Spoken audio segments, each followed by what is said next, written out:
All right, good Monday. Good to see you here on 5 Plus as well as online, 5newsonline.com. Boy, it has been an active last 4 to 5 days. We've seen numerous waves of storms, some rain, a lot of wind, and in some locations, a decent amount of rain. Some much needed rain at that.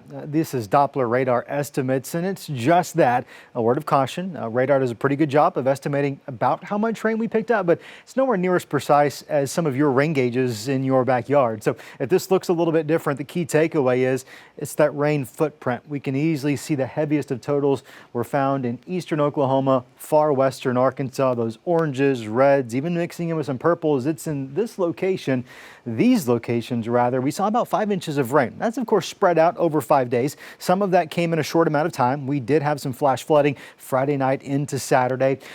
With that said though, elsewhere 2, 3, 4 inches for August around these parts. It's not bad at all. Certainly going to put a dent in what was a developing drought. Is it enough to make up for it entirely?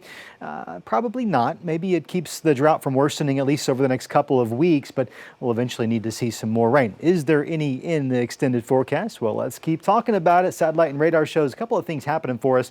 Morning clouds have broken, and we're going to continue to see these clouds pushing off towards the south and east. They're going to be thinning out as they do, and while we might still see a couple of clouds in the sky late tonight, generally speaking, I'm expecting mostly clear skies Monday night into Tuesday morning. The other thing you're going to notice, the winds, they're shifting more or less out of the east-northeast. The reason why, our cold front was an interesting one. It's what's called a backdoor cold front. It moved in from the northeast as opposed to what you would typically expect from the northwest. It doesn't matter. It's still bringing us some lower humidity, and it's also going to knock our temperatures back a little bit. I want to talk about the blue supermoon. It happens tonight. It's kind of a neat little thing. Now, let me just tell you, it's not going to appear blue, okay? I don't want you to get your expectations crushed, but it will appear a little bit bigger, about 6% according to the calculations. It'll also appear about 12% brighter than a regular full moon. Should see mostly clear skies for this. If you can't take advantage of this one, maybe you just got to go to bed early, right? You're going to have a couple more opportunities, 3 in fact. This is the first of 4 consecutive supermoons. You'll get one next month, the following month, and through November. What makes a moon a supermoon? It's when the full moon happens to align when the moon is passing in orbit closest to the Earth. That's why it might appear just a little bit bigger. Moon's not growing, we're just passing a little bit closer to each other. Let's put some of this into motion. This is going to be 10 o'clock this evening. Maybe you want to stay up and go take advantage of what are going to be mostly clear skies. Perhaps we have a couple of high clouds passing through the area, but even if that verifies, even if this model is correct, it's not going to be too big of a problem for you, okay? These clouds are likely going to be broken in nature, and you'll still be able to see it nice and well. You might see a few clouds moving through. What you're not seeing here is some shower activity, although I think this model might be just a little bit wrong, okay? That happens. I think we might see 1 or 2 very stray showers overnight Monday into early Tuesday morning. When we get to the 10-day forecast, you'll see I've included a chance of that in the forecast, and there's going to be another slight chance going into Tuesday night, early Wednesday morning. The models are picking up on that chance. It's very isolated, very small, and likely not going to last very long at all. We're not talking about major impacts.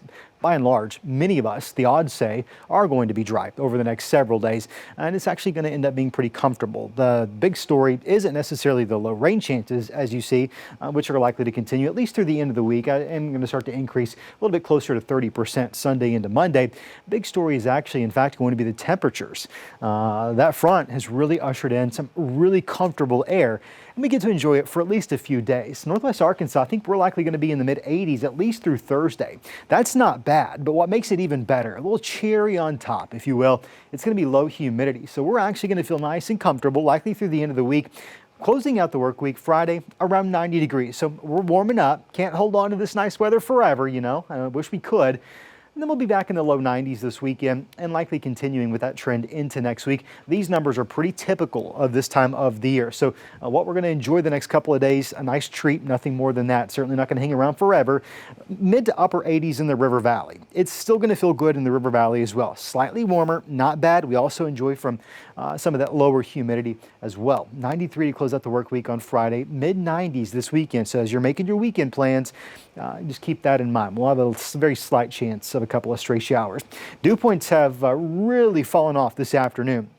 That front moved through. Winds have been slowly pushing that drier air into the area. In fact, you can almost just see it, the contours here. You can see this is going to be the leading edge of that really dry air, slicing right through the river valley this afternoon. This is going to continue pushing off towards the south and west, courtesy of those winds. And as that happens, dew points are going to slowly drop. Dew points, that's the measure of the humidity in the air or how much moisture. The lower we can get those numbers, the more comfortable it is. And I think over the next several days, we're probably going to have some 50s out there, which for this time of the year is just hard to beat. That's pretty comfortable. A dew point forecast is going to show that we're not expecting much in the way of a heat index over the next couple of days. In fact, we're going to be really low in there. Temperatures aren't going to be a whole lot different from the actual heat index value, just given the low humidity values. Obviously, once we get towards the end of the week, we're talking Saturday and Sunday, not only are those temperatures warming up, as you recall, our humidity is going to return. And the reason why, what we're benefiting from right now, it's those east-northeast winds. Well, over time, certainly going into the weekend, we expect those winds to shift more out of the south. And as that does, it's going to push in some more humid air from the Gulf of Mexico. You know the drill, of course. And that trend continues into next week. So, yeah, got a nice little treat ahead of us, but it certainly doesn't last long. In northwest Arkansas, expecting a overnight low temperature of 64 degrees. So when you wake up Tuesday morning, it's going to feel really good. We talked about this, right? That 10% chance of a really spotty shower, probably nothing more than that. We'll have that chance once more on Wednesday morning, even lower morning low temperature, 62. A lot of kids heading back to the bus stop this week. It's going to feel good out there. Some sunshine to enjoy the next couple of days. Thursday we'll have mostly sunny skies, but a few more clouds with us. Temperatures start to warm up. We see that trend taking us back into the 90s. Morning low temperatures also starting to climb back into the low 70s. Not all that bad, right? It certainly could be worse. It was like last week. 10% chance of a stray shower on Saturday, 20% chance of a pop-up shower on Sunday. These chances pretty typical for this time of the year. Not too big of a concern for us in the River Valley. How about we check that forecast? 71 on your Tuesday morning. Also looking at that 10% chance of a really stray shower in the River Valley. What we're going to find is temperatures are going to hold pretty steady, mid to upper 80s. A good mix of sun and clouds over the next few days. If you've been putting off some yard work, maybe the heat has given you cabin fever because you're just staying inside just to try to beat it, you're really going to enjoy the next couple of days. Certainly by Friday, it's going to feel a little bit more seasonable. 95 by the weekend.